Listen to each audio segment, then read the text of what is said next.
La nuit du 3 janvier 2026, une tentative d'assassinat contre le capitaine Ibrahim Traoré, leader militaire du Burkina Faso, a été déjouée à la dernière minute.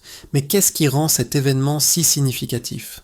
L'opération a été minutieusement planifiée, avec un objectif précis et des préparatifs presque terminés. Un complot à plusieurs étapes aurait pu déstabiliser tout le pays, mais les autorités ont agi à temps. Cependant, pourquoi ce complot contre Traoré et comment cela aurait-il affecté le Burkina Faso ? L'histoire de cette nuit fatidique soulève plus de questions qu'elle n'en résout. Si l'assassinat n'était qu'une étape dans un plan plus vaste, quelles étaient les véritables intentions des comploteurs ? Et surtout, quel rôle jouait Ibrahim Traoré dans ce jeu de pouvoir complexe ? Le complot du 3 janvier 2026 contre Ibrahim Traoré, bien qu'échoué, a révélé la fragilité de la situation politique et sécuritaire au Burkina Faso. Alors que le pays semblait calme en surface, un réseau secret se préparait à déstabiliser son leadership. Pour comprendre l'ampleur de cette menace, il est essentiel de saisir non seulement l'intention derrière cet assassinat, mais aussi les ramifications potentielles pour l'avenir immédiat du Burkina Faso. En mettant fin à cette tentative, les autorités ont évité un cataclysme. Cependant, si l'assassinat avait réussi, les conséquences auraient été dévastatrices pour le pays. Le pouvoir militaire aurait été gravement affecté et les institutions civiles auraient sombré dans l'incertitude. Cette opération aurait pu créer un vide politique dangereux, permettant aux forces de déstabilisation interne et externe de prendre le contrôle. Mais la question cruciale demeure, qui était derrière ce complot et pourquoi avoir ciblé précisément Ibrahim Traoré ? Le Burkina Faso peut-il réellement se remettre de ce genre de menace invisible où la sécurité et la stabilité sont continuellement mises à l'épreuve ? Le 3 janvier 2026, une tentative d'assassinat visant Ibrahim Traoré a failli précipiter le Burkina Faso dans une crise de grande envergure. À première vue, la capitale semblait calme, mais dans l'ombre, un complot bien orchestré se déroulait. Les services de renseignement ont intercepté des informations cruciales dans les dernières heures avant que l'attaque ne se produise. Il ne s'agissait pas d'une simple rumeur, mais d'un plan minutieux avec des détails précis sur le moment, le lieu et même les méthodes d'exécution. Le timing était central. L'attaque devait se produire après 23 heures, dans un créneau où la ville était suffisamment calme pour éviter toute résistance immédiate, mais pas assez tard pour que l'État perde sa capacité à réagir. Les autorités burkinabées ont révélé que l'opération avait été conçue de manière stratégique pour ne pas se limiter à un simple assassinat. L'objectif n'était pas seulement d'éliminer Traoré, mais aussi de plonger le pays dans une instabilité profonde, en neutralisant d'autres figures du pouvoir. Le complot était basé sur une séquence de frappes simultanées, et les comploteurs avaient déjà mis en place les ressources nécessaires pour exécuter le plan avec une précision militaire. C'est dans ce contexte que les autorités ont intensifié leur surveillance, scrutant chaque mouvement pour prévenir un désastre imminent. Mais ce qui est encore plus préoccupant, c'est la profondeur de l'infiltration du complot. Non seulement des militaires étaient impliqués, mais aussi des civils et des acteurs extérieurs. En l'absence de preuves claires au début, les autorités ont dû opérer sous un stress constant, essayant de maintenir l'ordre sans alerter les conspirateurs. Les informations, bien que fragmentées au départ, se sont progressivement alignées pour révéler la véritable ampleur de la menace. Cette nuit-là, le Burkina Faso ne se retrouvait pas seulement face à un complot d'assassinat, il faisait face à une attaque bien pensée contre sa structure même, un test de sa résilience face à une menace invisible mais réelle. Ibrahim Traoré, en tant que capitaine de l'armée et figure montante du Burkina Faso, représente bien plus qu'un simple leader militaire. Il est l'incarnation de l'espoir de nombreux Burkinabés pour un changement durable, à la fois dans le domaine de la sécurité et sur le plan politique. Son rôle dans la gestion de la transition du pays après la chute du précédent régime a renforcé sa position de figure clé dans la consolidation du pouvoir militaire. Cependant, cette montée en puissance ne pouvait échapper aux forces adverses désireuses de déstabiliser l'ordre fragile. La tentative d'assassinat de Traoré, bien que ratée, montre à quel point la situation était tendue. L'intervention des services de renseignement n'a pas seulement sauvé la vie du capitaine, mais elle a aussi permis de découvrir l'ampleur du complot, qui visait non seulement à éliminer un homme, mais à fragiliser toute une nation.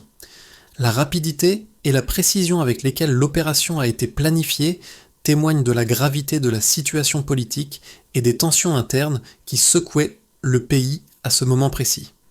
Ce qui est frappant, c'est que l'attaque n'était pas uniquement une réaction contre Traoré lui-même, mais un mouvement stratégique pour perturber l'armée et les institutions civiles. Les comploteurs cherchaient à frapper au cœur du pouvoir militaire pour paralyser le pays tout en semant la confusion. Leur objectif était clair, un coup de maître dans l'ombre, qui, une fois exécuté, aurait plongé le Burkina Faso dans une période de grande instabilité. L'histoire de cette nuit-là montre aussi la résilience de Traoré et du gouvernement burkinabé face à des menaces sans précédent. Sa capacité à naviguer dans ce paysage politique complexe renforcera son rôle dans les mois à venir. La nuit du 3 janvier 2026 a marqué un tournant décisif pour le Burkina Faso. Une série d'événements a été déclenchée par un complot visant à éliminer Ibrahim Traoré, capitaine de l'armée, figure centrale de la transition politique du pays. Le complot, qui s'étendait au-delà de l'assassinat, visait à plonger la nation dans un chaos profond en attaquant simultanément plusieurs objectifs stratégiques. Les autorités burkinabées, alertées à temps, ont pu neutraliser la menace. Mais la question demeure. Comment ce complot a-t-il pu se développer sans éveiller de soupçons jusqu'à la dernière minute ? Les services de renseignement ont détecté un changement soudain dans les communications, une série de messages codés et des mouvements suspects dans les zones sensibles. Au début, ces signaux étaient suffisamment discrets pour être ignorés par les autorités locales. Mais à mesure que les informations se sont alignées, il est devenu évident qu'une opération complexe était en cours. Le complot, selon les responsables, a évolué rapidement, passant d'une simple rumeur à une menace bien structurée avec un calendrier précis. Le point culminant de l'événement a été l'intervention de la sécurité nationale à la dernière minute, juste avant que l'opération ne devienne irréversible. L'une des stratégies principales des comploteurs était d'agir lorsque la ville semblait calme, en ciblant des moments où la réaction des forces de sécurité aurait été ralentie par la tranquillité apparente de la nuit. Le meurtre de Traoré devait servir de point de départ à une série d'actions coordonnées visant à déstabiliser les institutions militaires et politiques du pays. L'objectif final n'était pas seulement de tuer un leader, mais de créer un vide de pouvoir en éliminant des figures clés et en perturbant la structure de commandement du pays. En ciblant des personnalités civiles et militaires cruciales, les conspirateurs espéraient semer la confusion et l'anarchie à l'échelle nationale. La phase critique du complot était de maximiser la confusion dans les premières heures après l'attaque, afin d'empêcher toute réaction rapide et coordonnée du gouvernement. Cependant, grâce à l'effort diligent des services de renseignement, la tentative d'assassinat a été arrêtée avant de franchir le point de non-retour. Mais la menace ne s'est pas dissipée pour autant. Les autorités burkinabées ont dû continuer à surveiller les réseaux de complot et de soutien à l'ombre de cette tentative avortée, car les conséquences de l'opération auraient pu se faire sentir bien au-delà de la nuit du 3 janvier. Les responsables de la sécurité ont décrit ce moment comme une course contre la montre. Une fois l'opération identifiée, il était impératif de couper les liens des conspirateurs sans provoquer une alerte qui aurait accéléré l'attaque. L'interception de cette opération avant qu'elle n'atteigne son apogée a donc non seulement sauvé la vie de Traoré, mais aussi permis de mettre à jour un réseau d'acteurs engagés dans la déstabilisation du pays. Alors que le Burkina Faso semblait avoir échappé à une crise immédiate, il était clair que cette tentative d'assassinat n'était que le début d'une menace plus vaste. Le pays devait maintenant faire face à une nouvelle réalité, des ennemis internes prêts à tout pour perturber l'ordre et semer la peur. La question restait couverte. Quelle serait la prochaine étape pour les autorités burkinabées et comment la situation allait-elle évoluer dans les semaines et mois à venir ? Les services de renseignement burkinabés ont révélé que l'opération visant Ibrahim Traoré n'était pas simplement une tentative isolée, mais faisait partie d'une stratégie plus large, soigneusement planifiée. Les preuves collectées par les autorités ont permis de retracer plusieurs éléments cruciaux qui ont confirmé la nature et la portée de la menace. Parmi les informations les plus significatives, 3 indicateurs clés ont été mis en évidence. Les communications interceptées, les mouvements suspects chaque mois à proximité des sites stratégiques et les financements cachés qui soutenaient le complot. Le premier indice majeur a été l'interception de communications codées. Avant l'attaque, les autorités ont détecté un volume anormal de messages cryptés circulant entre différents acteurs impliqués dans le complot. Ces messages, qui ont été décryptés au dernier moment, ont révélé les détails de la planification, y compris les cibles désignées, les itinéraires de fuite et surtout le calendrier précis de l'assassinat. Ces informations ont été essentielles pour prévenir la menace avant qu'elle ne devienne irréversible. Les services de renseignement ont ensuite dû rassembler les pièces du puzzle, reliant les acteurs entre eux et confirmant qu'ils étaient en communication constante pour assurer la coordination de l'attaque. Le deuxième élément de preuve clé a été l'identification de mouvements suspects. En surveillant les zones sensibles autour des infrastructures gouvernementales, les autorités ont repéré des déplacements inhabituels. Des individus ont été observés aux abords de sites stratégiques et certains ont même été capturés en train de réaliser des repérages, ce qui a renforcé la croyance que l'opération était bien avancée. Cette observation a joué un rôle fondamental dans la détermination du timing de l'intervention. L'alarme a été donnée à un moment critique, lorsque les autorités ont réalisé que l'attaque ne pouvait être retardée davantage sans risquer une escalade. Le troisième facteur déterminant a été le financement de l'opération. Les autorités ont mis au jour une somme importante de 70 millions de francs CFA utilisée pour financer l'opération. Cette somme avait déjà été transférée et utilisée pour déplacer les conspirateurs, sécuriser la logistique et couvrir les coûts des équipements nécessaires à l'exécution du plan. Ce financement n'était pas seulement destiné à une simple élimination physique, mais à une série d'actions coordonnées. L'origine de cet argent a alimenté des spéculations, suggérant que des acteurs extérieurs, potentiellement des forces étrangères, étaient impliqués dans la fourniture des ressources nécessaires pour mener à bien cette opération. Les autorités ont rapidement conclu que cette somme venait de la Côte d'Ivoire voisine.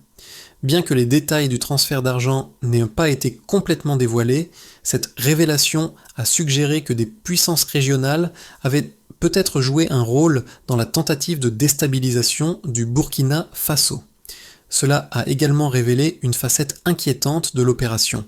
Elle ne dépendait pas seulement de l'infiltration interne, mais d'une coordination avec des forces extérieures cherchant à affaiblir le pays sur la scène internationale.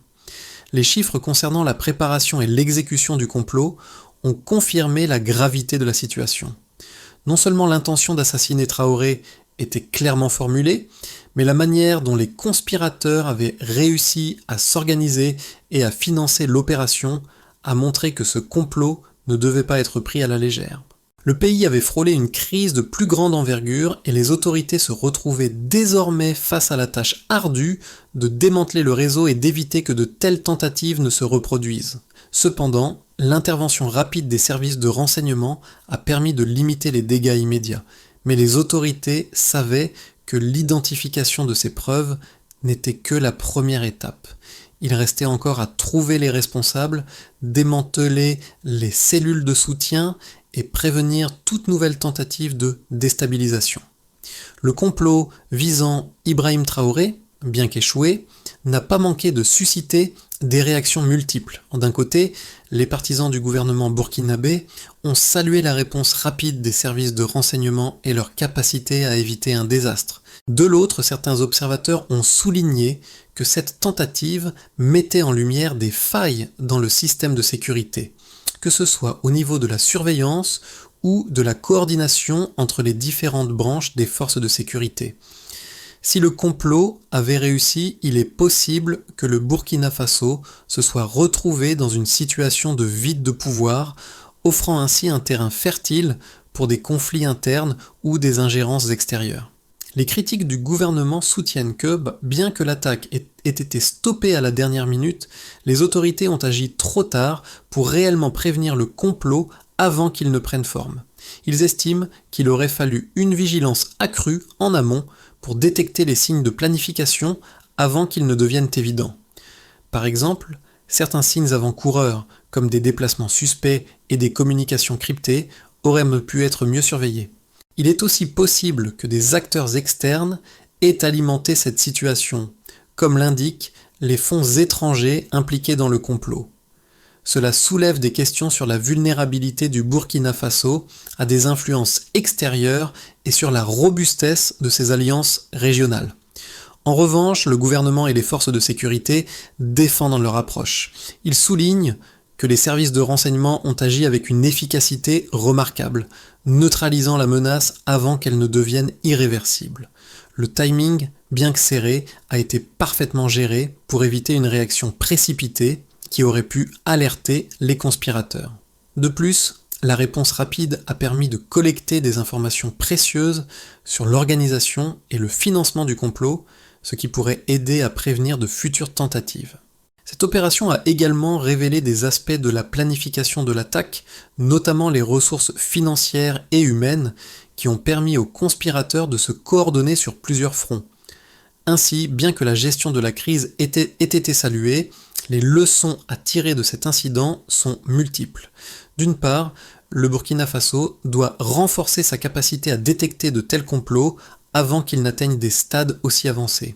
D'autre part, il est nécessaire de renforcer la coopération régionale et internationale pour contrer l'ingérence extérieure et garantir la stabilité interne du pays.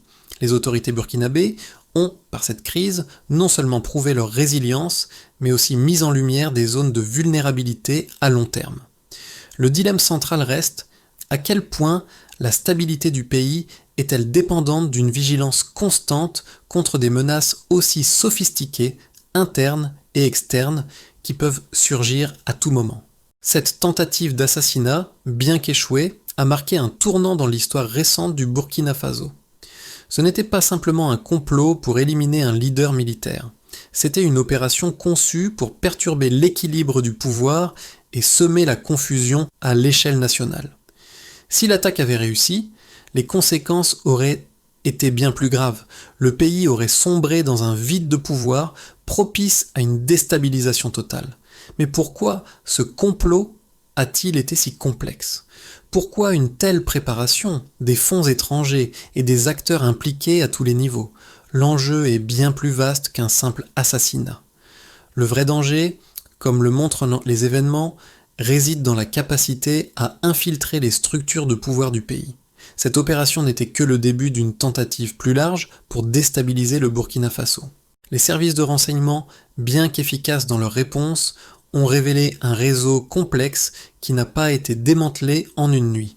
Il est donc essentiel de se demander: qu'est-ce qui se cache vraiment derrière cette attaque avortée et quelles sont les véritables forces en jeu ? L'attaque a été arrêtée, mais l'impact sur la sécurité nationale du Burkina Faso reste indéniable. La question est maintenant de savoir comment prévenir de telles menaces à l'avenir. Les répercussions de la tentative d'assassinat contre Ibrahim Traoré vont bien au-delà de l'événement isolé du 3 janvier 2026. Bien que l'opération ait échoué à atteindre son objectif principal, elle a révélé une série de vulnérabilités dans la sécurité nationale du Burkina Faso, ainsi que des risques potentiels pour l'avenir politique et militaire du pays. Dans l'immédiat, la réponse des services de renseignement et des forces de sécurité a permis d'éviter une crise majeure.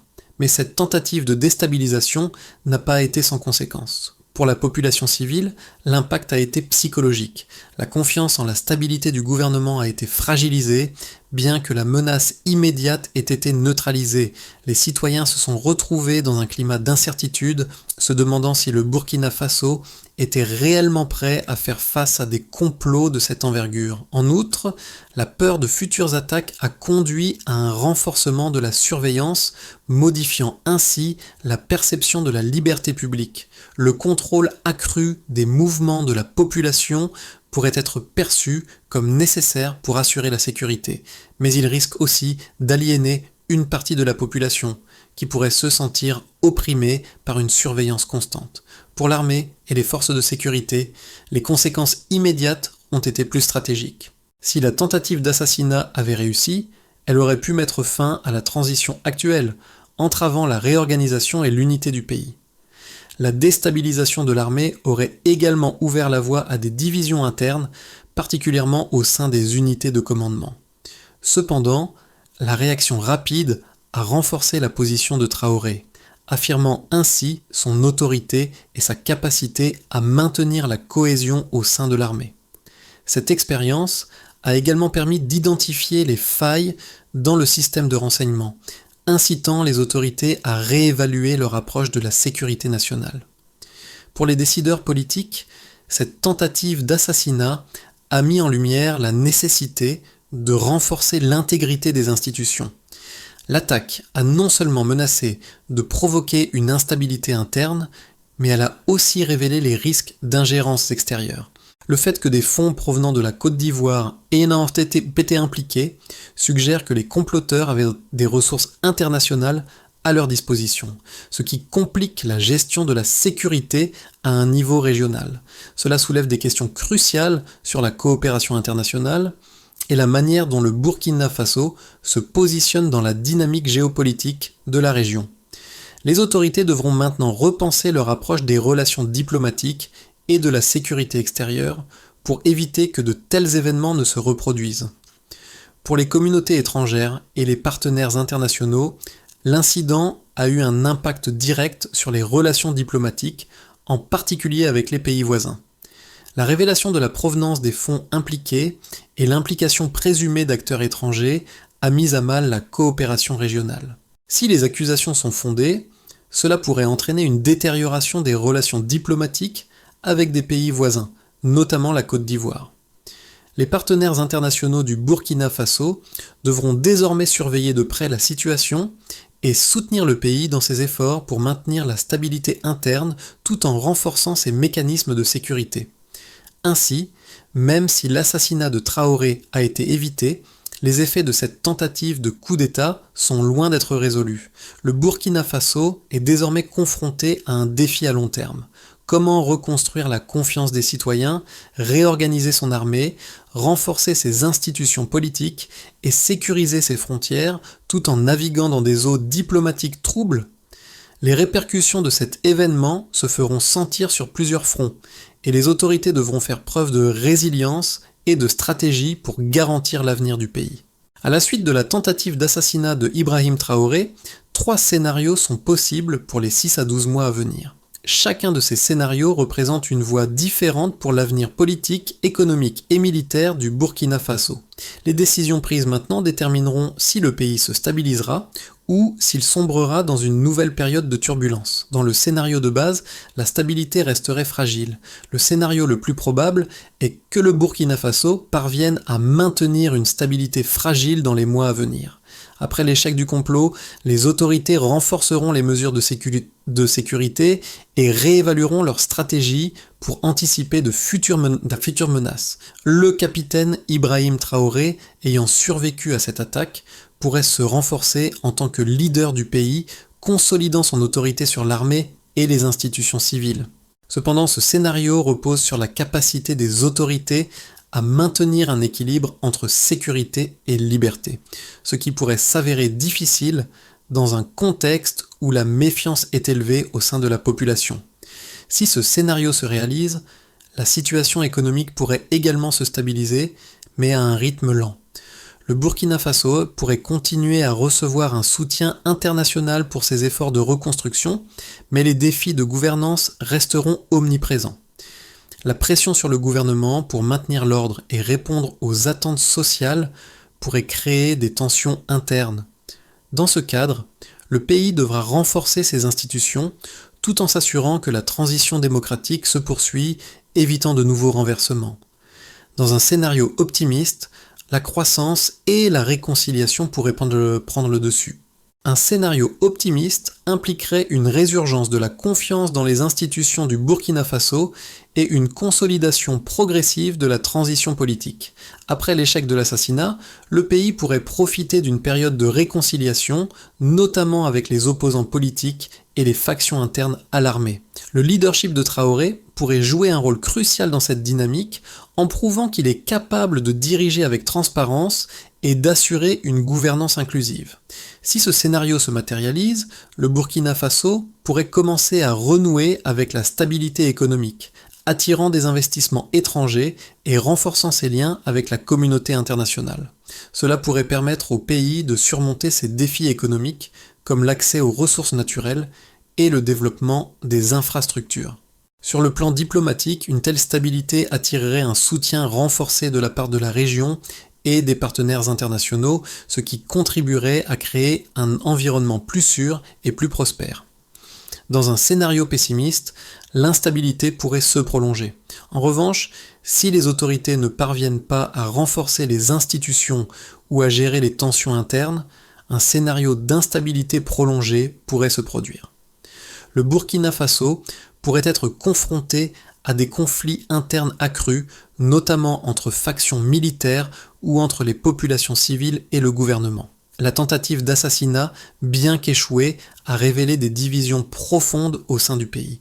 Si ces tensions ne sont pas maîtrisées, le pays pourrait sombrer dans un cycle de violence politique et sociale, ce qui perturberait davantage la croissance économique et la stabilité politique. Dans ce scénario, l'incapacité à gérer les menaces internes et externes pourrait nuire à la réputation du pays sur la scène internationale, ralentissant les efforts de reconstruction et de développement. De plus, une instabilité prolongée pourrait favoriser l'ingérence de puissances étrangères, exacerbant les conflits internes et compromettant la souveraineté nationale. Les mois à venir seront décisifs pour le Burkina Faso. Le gouvernement devra choisir sa voie en fonction de ses priorités, renforcer la stabilité interne, poursuivre la transition démocratique ou risquer une nouvelle escalade des conflits. Si le pays parvient à naviguer entre ces scénarios avec prudence et stratégie, il pourrait sortir plus fort de cette épreuve. Sinon, il pourrait se retrouver pris dans un tourbillon de turbulences politiques et sociales qui menacerait sa souveraineté et son avenir à long terme. La tentative d'assassinat contre Ibrahim Traoré est bien plus qu'une histoire de politique et de sécurité. Elle soulève des questions profondes sur la résilience des nations face à la menace de déstabilisation et sur la manière dont les leaders doivent naviguer dans un monde de plus en plus complexe.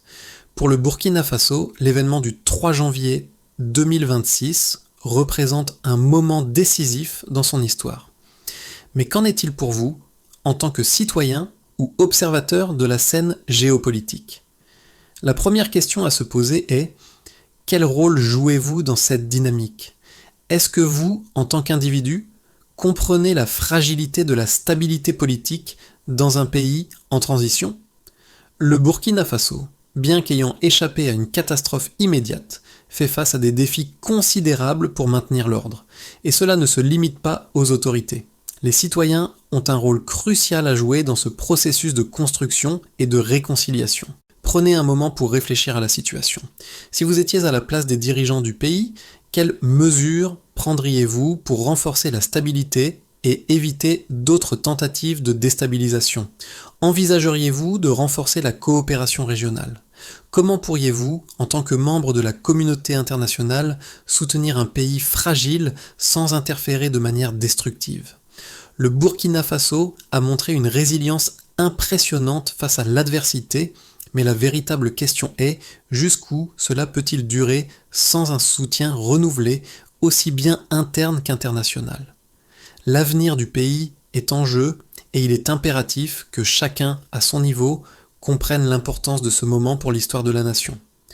Voici ce qui suit, en commençant par: pour que le Burkina Faso surmonte cette crise et bâtisse un avenir stable, un plan clair et structuré doit être mis en place. Le gouvernement, les forces de sécurité et les citoyens doivent s'engager ensemble dans un processus de reconstruction et de renforcement des institutions.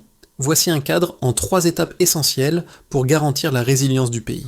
Première étape, le renforcement des institutions de sécurité et de renseignement. La première étape cruciale consiste à renforcer les capacités de renseignement et de sécurité. Le gouvernement doit investir dans des technologies de surveillance avancées et dans la formation continue de ses services de renseignement pour détecter les menaces avant qu'elles n'atteignent un stade critique. Une coopération renforcée entre les forces de sécurité interne et les partenaires régionaux, notamment au sein de la CEDEAO, est essentielle pour sécuriser les frontières et limiter l'influence des acteurs externes. Deuxième étape, la réconciliation nationale et le renforcement de la gouvernance. Le Burkina Faso doit s'engager dans un processus de réconciliation nationale. Ce processus inclut la création de forums de dialogue inclusif où les différentes factions politiques, militaires et civiles peuvent exprimer leurs préoccupations et travailler ensemble à la résolution des conflits. La transparence gouvernementale et une gouvernance participative renforceront la confiance de la population dans ses dirigeants et institutions. L'inclusivité dans le processus politique doit être une priorité absolue pour éviter toute fracture sociale future. Troisième étape, la stabilité économique et le développement régional. Enfin, un plan de stabilisation économique à long terme est nécessaire pour garantir un avenir prospère. Le Burkina Faso doit diversifier son économie, réduire sa dépendance aux matières premières et développer des infrastructures essentielles pour stimuler la croissance. Cela inclut l'amélioration des secteurs de l'éducation et de la santé, ainsi que la création de conditions favorables pour attirer des investissements étrangers. Un soutien international à ce développement sera également crucial, notamment sous forme d'aides financières ciblées et de partenariats pour le développement régional.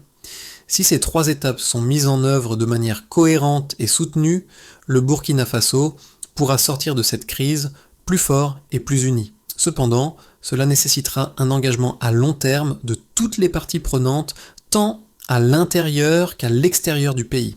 À la lumière des événements du 3 janvier 2026, il devient évident que le Burkina Faso a frôlé un désastre majeur, mais a aussi eu l'opportunité de redéfinir son avenir. Le destin du pays repose maintenant sur la capacité de ses leaders à naviguer avec sagesse dans cette période de grande incertitude.